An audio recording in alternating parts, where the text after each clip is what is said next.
Des plaines de la Saskatchewan aux jungles de l'Asie, Anne Russon a parcouru le monde. Aujourd'hui, cette chercheure canadienne est une grande spécialiste du comportement des orang-outans.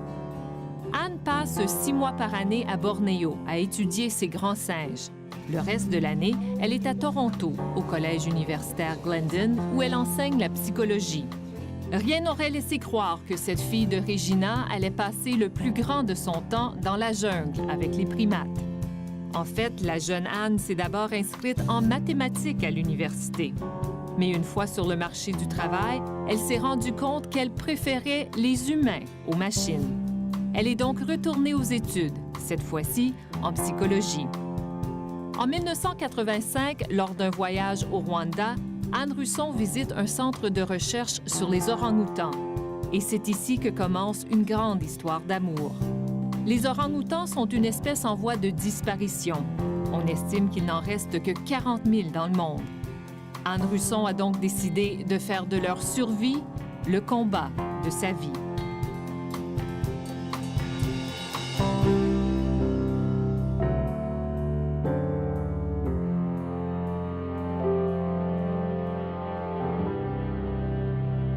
Anne Russon, bonjour. Bonjour. Madame Russon, vous êtes une spécialiste des orang-outans. Qu'est-ce qui, selon vous, rend les orang-outans uniques? Un peu difficile à répondre parce que ce qui les rend uniques, c'est la similarité aux humains, d'après moi. Donc, c'est pas l'unicité en soi qui m'attire. C'est le fait que je passe du temps avec un être qui paraît différent, mais qui est très semblable à moi, à moi-même, aux humains. Et ils sont semblables à nous de quelle façon? Style de pensée, vie sociale, réaction, les goûts. Mais il y a des différences, comme par exemple, même chez les humains, les Chinois se comportent de façon différente des gens de l'Ouest, donc il y a de variétés chez les humains. Mais ce que je vois avec les orang-outans, c'est les mêmes personnes. Différents styles de cheveux, mais c'est les mêmes personnes. On dit que ce sont des animaux qui misent beaucoup sur l'imitation. Dans quel sens? Le point important en psychologie, c'est qu'ils peuvent apprendre de nouvelles habiletés en regardant. Ils n'ont pas besoin de pratiquer essai-erreur, style ça. Ils peuvent observer quelqu'un d'autre et c'est comme s'ils peuvent créer leur propre vidéo mentale. Et le vidéo mental, ça gère le comportement. Donc, ils voient ce que tu fais et ils peuvent copier. Et en général, est-ce que les orang-outans ont peur ou se méfient des humains? Ou est-ce que ce sont des animaux qu'on peut apprivoiser? Bien, ça dépend. Ils apprennent assez vite à distinguer les humains qui sont dangereux et les humains qui on peut ignorer ou les humains qui sont attrayants. Donc, ils commencent, par exemple, les orang-outans, ils connaissent très bien les membres de mon équipe de recherche comme individus. Il y en a qui aiment, il y en a qui n'aiment pas. Les gens qui viennent faire de la chasse, ils peuvent probablement très bien identifier ces gens comme étant les gens dangereux, donc ils s'éloignent. Est-ce que ce sont des animaux sociaux? Oui, puis non. Ils étaient connus autrement aussi. Ils avaient une grande réputation comme espèce solitaire. Parce que lorsqu'on promène en forêt, si on voit des orang-outans, on ne voit pas de groupe, comme un groupe de babouins ou un groupe de chimpanzés. Typiquement, on voit un, ou parfois on voit deux, mère-enfant ou un mâle-femelle qui sont en train de faire le cours. Mais de plus en plus, encore avec des analyses génétiques et des choses comme ça, il paraît qu'il y a les communautés d'orang-outans. Par exemple, il y a des groupes de femelles. Si on cherche dans un certain coin, possiblement 3 ou 4 kilomètres carrés, il y a plusieurs femelles et ils sont tous des parents. Elles sont tous des parents. Un peu plus loin, il y a un autre groupe de femelles, même aire, et ces femelles sont parents et ils ne sont pas les parents des femelles qu'on a vues dans le premier endroit. Donc, il paraît qu'il y a des espèces de communautés de femelles et les mâles, ils voyagent ici et là. Donc, on a, si on veut, les petits villages. Mais le problème, c'est lorsqu'on observe, lorsqu'on se promène dans la forêt, on ne voit pas parce que les distances sont trop grandes. C'est une espèce de société qui est très dispersée. Donc, social, je pense qu'ils sont, d'après moi, ils sont super sensibles au plan social. On penserait à ce que ils seraient, parce qu'ils sont assez solitaires, qu'ils ne seraient pas très, très habiles dans les activités sociales, mais ils sont super sensibles et très raffinés dans les espèces de réponses qu'ils ont. Ils ont des relations à long terme avec les autres orang-outans, ils ont les amis, ils ont la parenté. Le type de réaction dépend fortement du type de relation qui existe. Donc, il y a énormément de raffinement là-dedans. Et quel genre de relation est-ce que vous, qui les étudiez, pouvez établir avec les orang-outans? Bien, avec les orang-outans sauvages, donner le monde maintenant et les dangers à tous les primates, de transfert de maladies des humains aux autres et le risque d'extinction, on veut fortement éviter de développer trop de relations fortes avec les primates sauvages. Donc, typiquement, on veut à ce qu'ils acceptent que nous sommes là et nous sommes en train de les observer, mais à distance, mais on ne veut pas devenir de plus près. Et quand vous les observez, qu'est-ce que vous cherchez à savoir? Ça varie selon le projet. Moi, généralement, ce qui m'intéresse le plus, c'est leur intelligence. Je suis un peu limitée parce que c'est une étude sur le terrain, donc je ne peux pas expérimenter ou faire d'autres choses et on ne voit pas beaucoup orang-outans. Mais je m'intéresse maintenant à leur système de voyager. Comment ils choisissent les routes, par exemple, comment est-ce qu'ils savent où trouver de quoi manger. Et il paraît qu'ils comprennent très bien les différents endroits dans leur environnement. Ils ont les routes, même comme la route 401 ici. Il y a une grande route, tout le monde l'a suivi. Il y a les endroits très connus où on change le direction. Et typiquement, la route, ça passe les arbres qui sont les arbres préférés pour manger. Plus drôle, je pense, les orangs nous tolèrent jusqu'à un certain point. Donc, nous pouvons les suivre, nous pouvons les observer quelques jours à la fois, sans trop de problèmes. Mais ils sont quand même les orang-outans sauvages. Et c'est une espèce qui est assez solitaire en termes des activités quotidiennes. Et quand nous sommes en train de les suivre, on sait quand ça commence à être la fin. Parce qu'une fois qu'ils ont décidé que c'est assez, dans 2-3 heures, ils peuvent nous éviter, ils peuvent disparaître. Et on commence à savoir les signes de comment ça commence. Et le résultat, c'est toujours la même chose. Ils vont directement à une falaise ou un côte où il y a beaucoup de bambous ou beaucoup de végétation qui est auprès de la terre et difficile à traverser à pied. Ensuite, bye-bye. Ici, vous avez des objets que vous avez ramenés, n'est-ce pas, de Bornéo? Qu'est-ce que c'est, ça? Oui, les artefacts qui viennent des gens de Bornéo. Les gens avec qui je travaillais pendant les premières années là-bas, c'était des Dayak, qui sont les autochtones les plus comme les autochtones de Bornéo. Donc, ils font des espèces de cultures, ils ont des symboles, et c'est une des choses qui vient des villages là-bas. Aussi, une autre chose... Qu'est-ce que c'est? C'est un contenant pour les petites flèches. Je ne connais pas le mot en français, blowpipe. Ils faisaient de la chasse avec les petites flèches empoisonnées. Et avec le blowpipe... Ils soufflent dessus? Oui. Donc, c'est quelque chose qui a été vraiment employé. C'est de bambou. Et vous pouvez voir, si vous voulez, de près, le noir ici, ça vient des incendies, des feux. Ouais.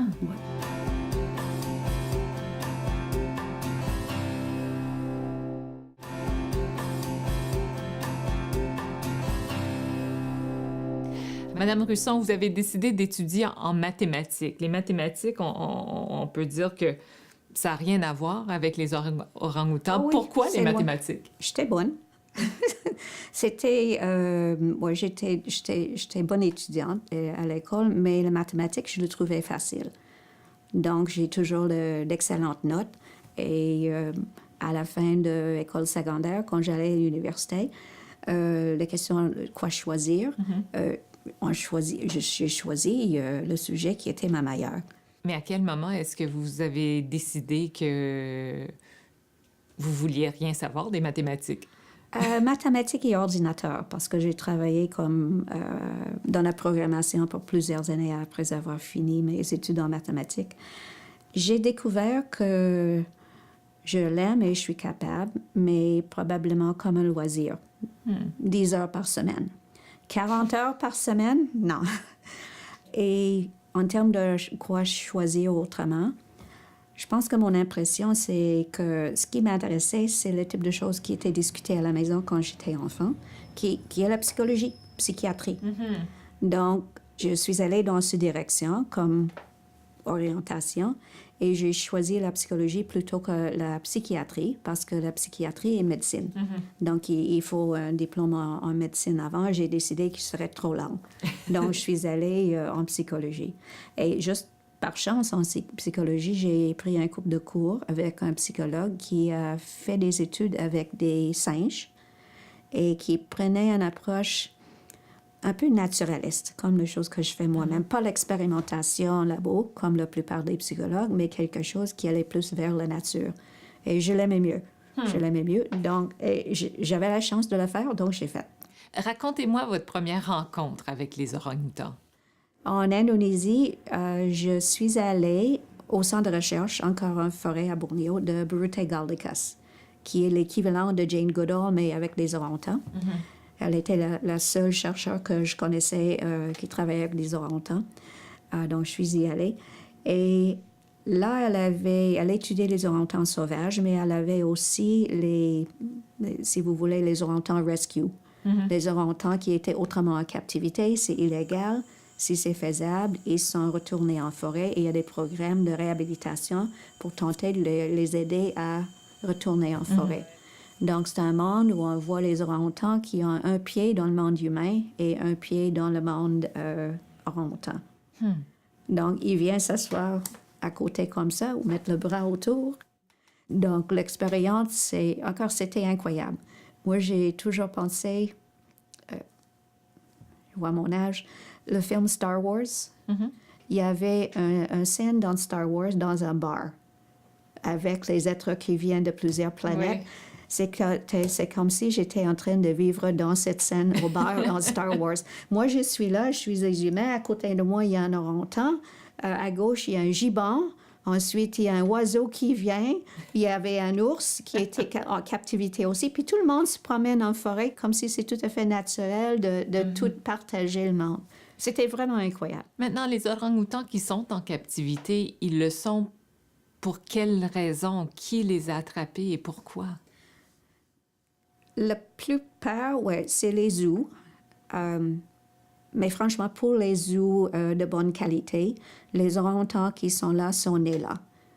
Ceux qui sont en captivité maintenant, soit ils sont nés en captivité ou ils sont capturés, et si c'est des orang-outans, ils sont capturés principalement comme les animaux de maison, de compagnon.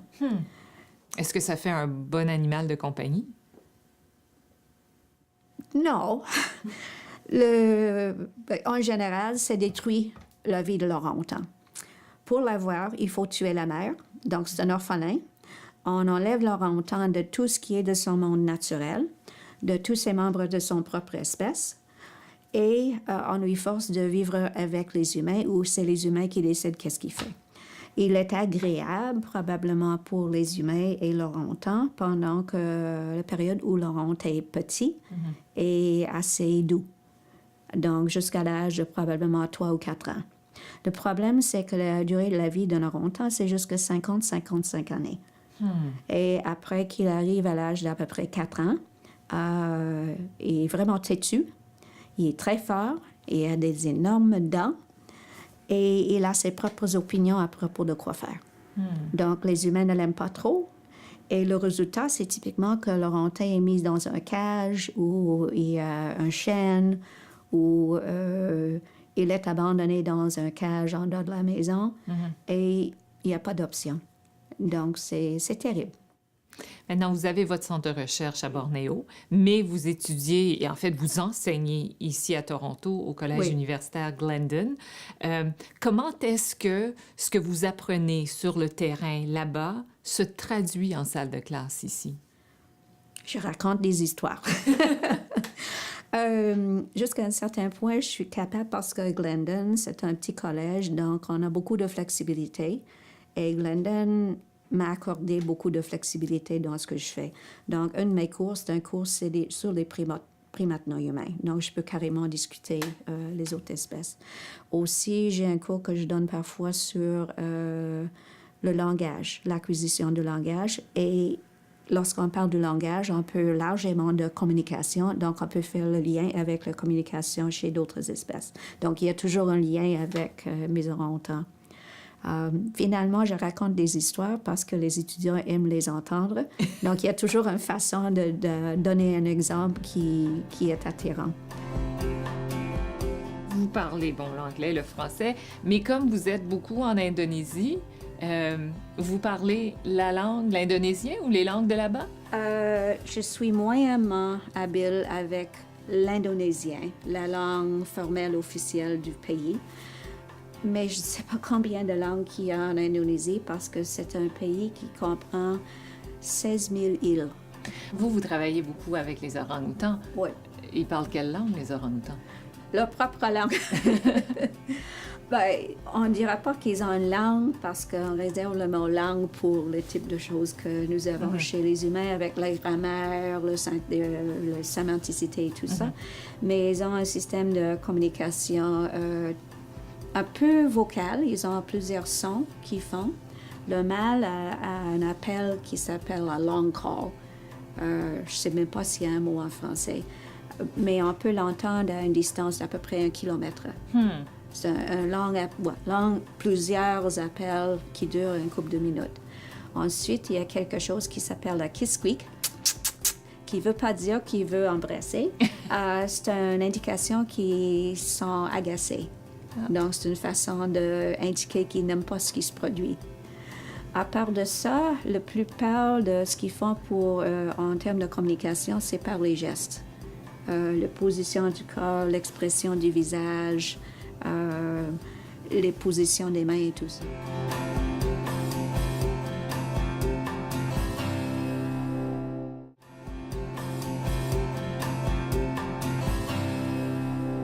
Madame Brusson, on dit qu'il reste à peu près 40 000 orang-outans en liberté dans le monde aujourd'hui. Comment ça se compare à, je ne sais pas, il y a 30 ou il y a 50 ans, par exemple? Il y a 50 ans, je ne pense pas qu'il y a vraiment des estimations de ce point-là, mais ils ont dit estimation au début du 20e siècle, beaucoup plus que ça, possiblement 1 million.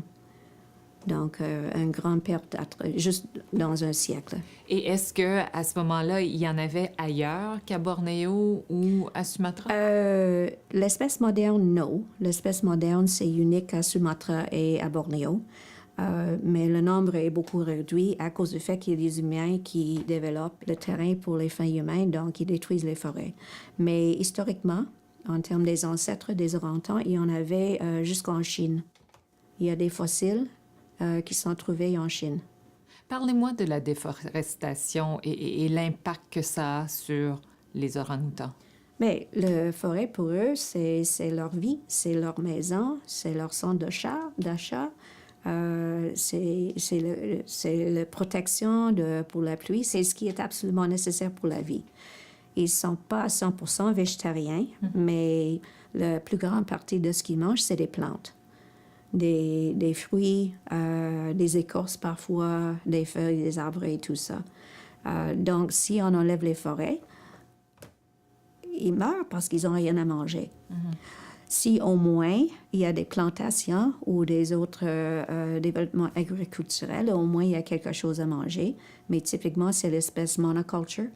Donc, c'est des palmiers à huile ou c'est d'autres choses comme ça.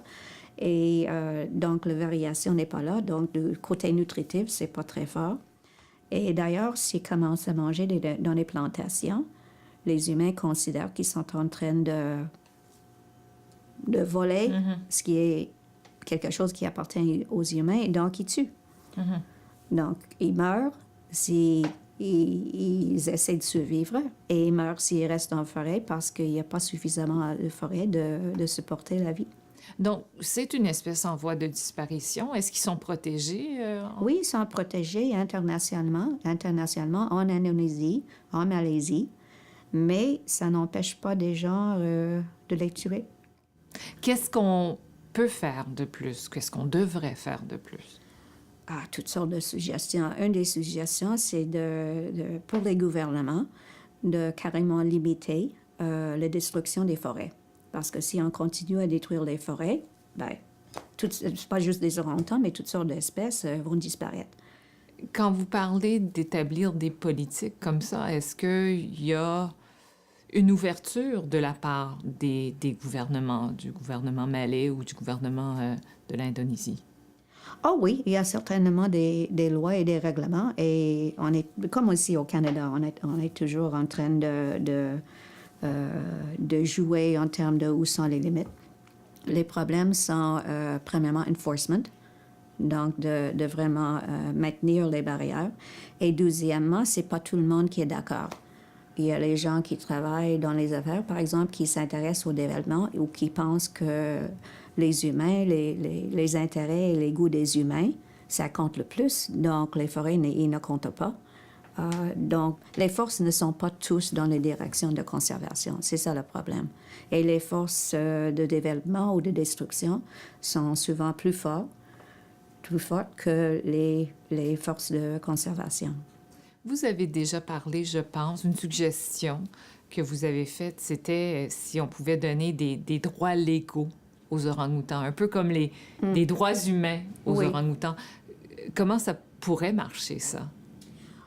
Ça marche un peu maintenant parce que, jusqu'au point que il y a plusieurs pays qui ont déjà interdit les recherches biomédicales avec les grands singes, donc les chimpanzés, les gorilles, les orang-outans, parce que ces êtres, ces espèces, deux choses, ils sont en voie d'extinction, et deuxièmement, ils sont tellement près des humains qu'on devrait mieux respecter leur similarité à nous et leur conscience, leur intelligence.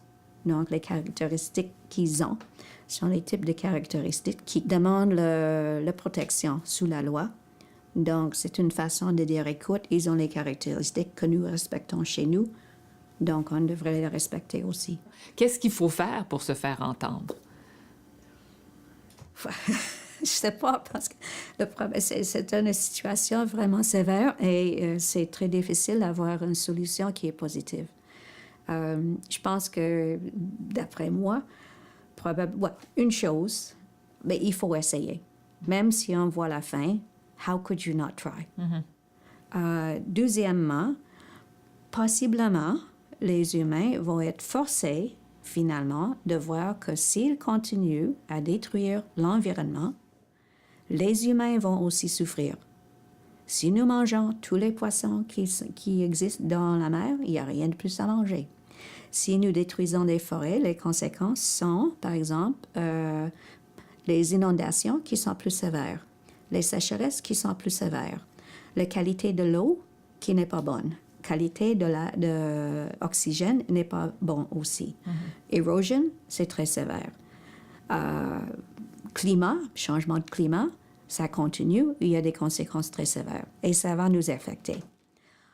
Donc, j'ai probablement un petit espoir que si nous pouvons continuer à garder la vie des orang-outans, possiblement les humains vont changer leur perspective avant qu'on les détruise complètement. Et justement, vous voyez cette espèce où, dans une vingtaine, une cinquantaine d'années? Bien, la population maintenant, c'est vraiment fragile. En Sumatra, il n'y a que 6 ou 7 000 qui existent. Donc, la population est déjà au point de disparaître. Possiblement, il y aura des orang-outans qui vivent quelques années ou quelques générations de plus, mais la qualité de la population du côté génétique, c'est fin d'histoire. Le plus qu'on peut espérer, probablement, c'est que nous pouvons protéger assez de forêts pour les orang-outans qui continuent à vivre et pour éviter les problèmes génétiques, c'est-à-dire l'isolation des petites populations, de commencer à construire, par exemple, les corridors, les connexions entre les petits coins de forêt pour au moins permettre la communication entre eux. Donc, si on peut au moins protéger ce qui est là, possiblement, ils peuvent survivre. Madame Russon, merci beaucoup. De rien. Merci beaucoup.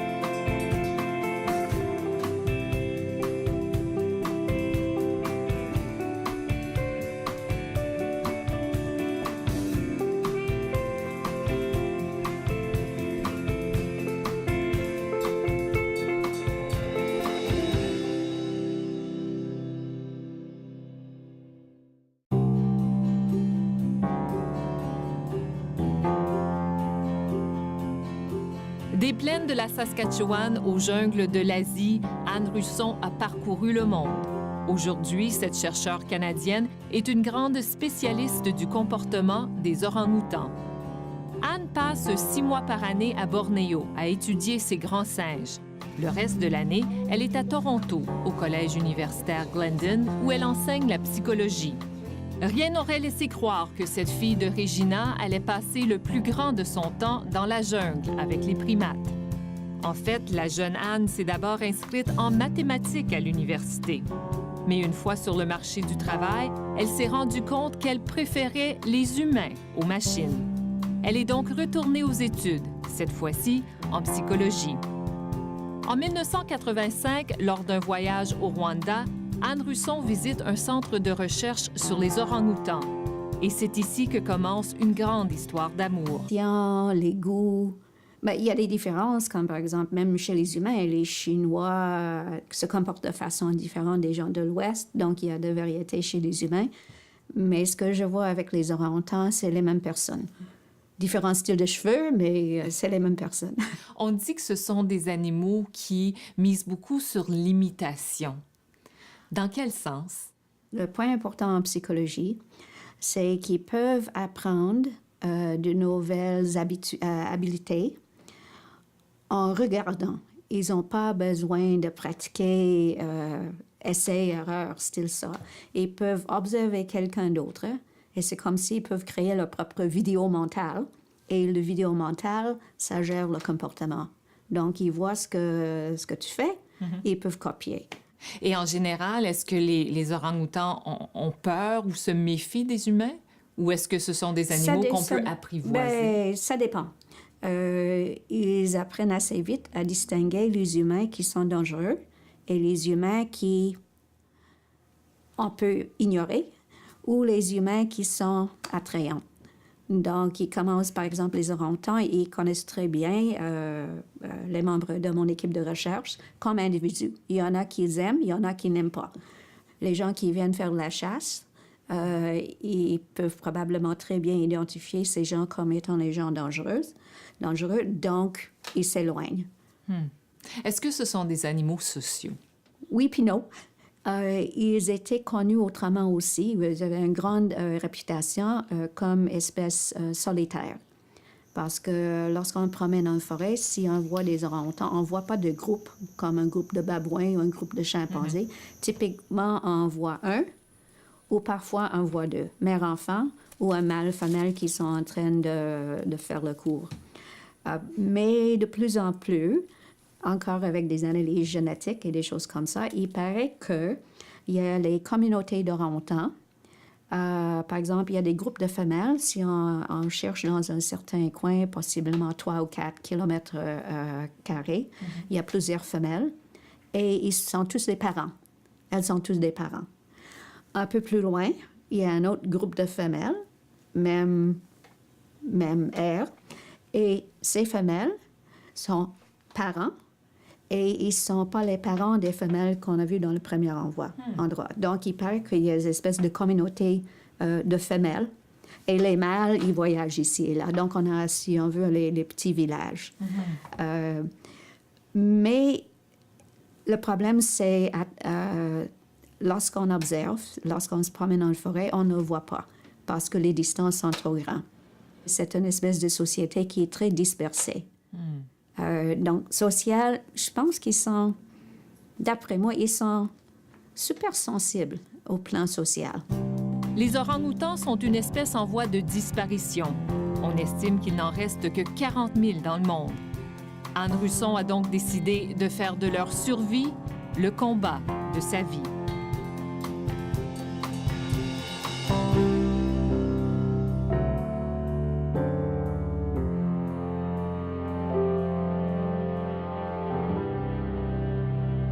Anne Russon, bonjour. Bonjour. Madame Russon, vous êtes une spécialiste des orang-outans. Qu'est-ce qui, selon vous, rend les orang-outans uniques?